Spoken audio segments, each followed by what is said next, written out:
this is Jonathan Ginsberg, and I wanted to talk to you today about a question that comes up several times a year, and that is credit card debt that has been co-signed by an employer.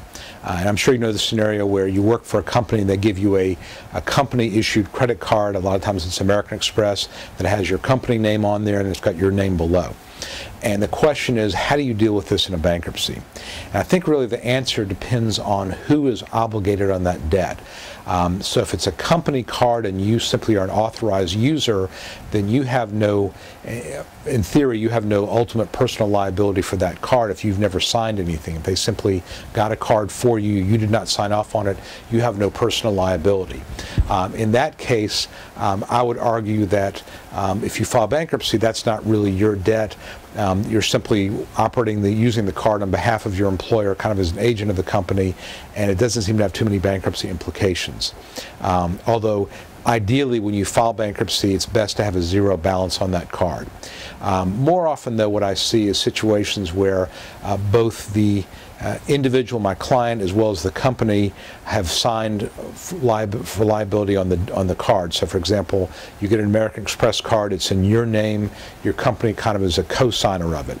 Realize that if you file bankruptcy, then what happens is your company will get a bill for the outstanding balance. And obviously, if you're working for a company that's not going to be real happy about your filing bankruptcy and leaving them stuck with the debt, that can be a bit of a problem.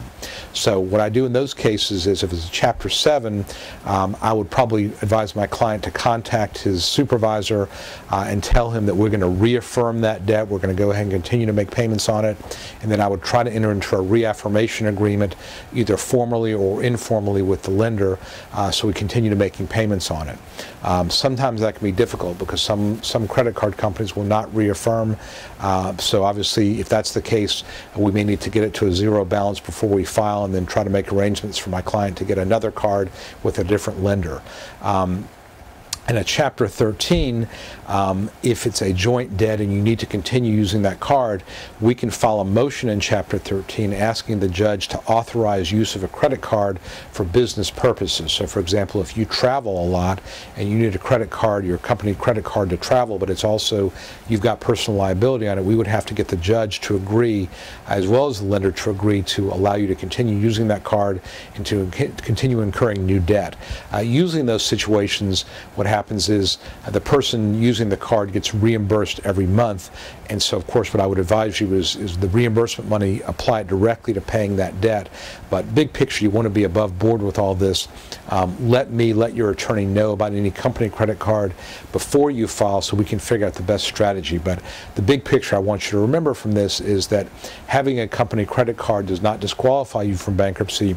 We just may need to figure out exactly how to best deal with it so that we don't mess up your relationship with your employer and we don't create any problems for your employer with that particular credit card issuer, and so that everybody knows what's going on.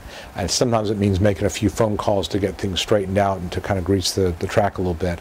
But that's again what a bankruptcy lawyer does, is we try to make things work out for you so that your bankruptcy causes you as little pain and discomfort as possible. So that's how I deal with company signed credit cards. Any questions about this or any other issue, call my office, 770-393-4985. Again, Jonathan Ginsberg here. Hope this has been helpful.